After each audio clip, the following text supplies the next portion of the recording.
আজ আমি চিংড়ি মাছের মালাইকারি রেসিপিটা নিয়ে এসেছি আপনাদের কাছে। এর জন্য মিডিয়াম সাইজের চিংড়ি মাছ লাগবে 10 থেকে 12 পিস। তাতে নুন হলুদ মাখিয়ে আমরা চিংড়ি মাছগুলোকে 10 মিনিট রেখে দেব, যাতে এটা ভালো মতো নুন হলুদটা ভেতরে ঢুকে যায়। তারপর আমরা একটা আদা রসুন টমেটো দিয়ে একটা পেস্ট বানিয়ে নেব। আর নারকেলের দুধ বানানোর জন্য নারকেলটাকে কুড়িয়ে তার মধ্যে সেটা একটা কাপড়ের মধ্যে নিয়ে তাতে জল দিয়ে এভাবে নিগড়ে নিলেই রেডি হয়ে যাবে আমাদের নারকেলের দুধ। আপনারা চাইলে কিনেও ব্যবহার করতে পারেন। এরপর কড়াইয়ে সর্ষের তেল দিয়ে তাতে একে একে চিংড়ি মাছগুলো আমরা ভেজে নেব।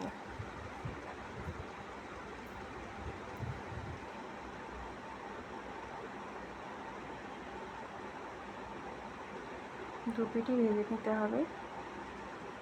ভাজা হয়ে গেলে চিংড়ি মাছগুলো তুলে নিতে হবে। আর আমাদের ফোড়নের জন্য লাগছে তেজপাতা, 4টে কাঁচা লঙ্কা, 2টো শুকনো লঙ্কা, গোটা জিরে আর গোটা গরম মশলা।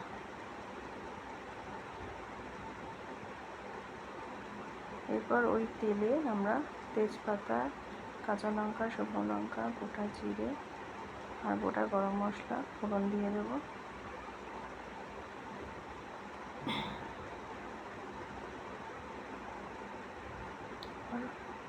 একটা পেঁয়াজ কুচি করে সেই পেঁয়াজটাকেও আমরা ওই ফোড়নে দিয়ে দেব। পেঁয়াজটা হালকা ভাজা ভাজা হয়ে গেলে আমরা আদা রসুন আর টমেটোর পেস্টটা দিয়ে দেবো। একটু জল অ্যাড করবো যাতে মশলাটা পুড়ে না যায়। এরপর এর মধ্যে একে একে নুন হলুদ জিরে গুঁড়ো ধনে গুঁড়ো গোলমরিচ গুঁড়ো অ্যাড করে ভালো করে নাড়তে থাকবো যাতে মশলাটা লেগে না যায়।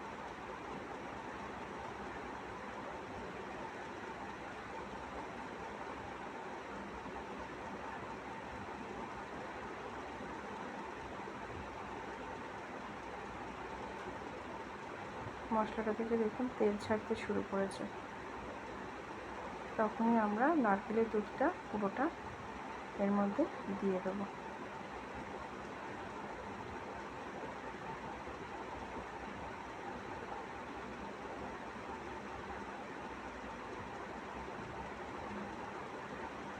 এরপর জলটা ফুটে গেলে আমরা একে একে চিংড়ি মাছগুলো দিয়ে দেবো, যাতে চিংড়ি মাছগুলো ভালোভাবে সেদ্ধ হয়ে যায়।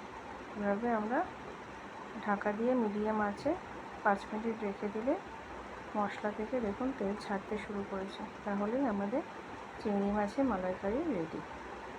ভালো লাগলে একটা লাইক আর শেয়ার করে দেবেন আর আমার চ্যানেলটিকে সাবস্ক্রাইব করে দেবেন। Thank you.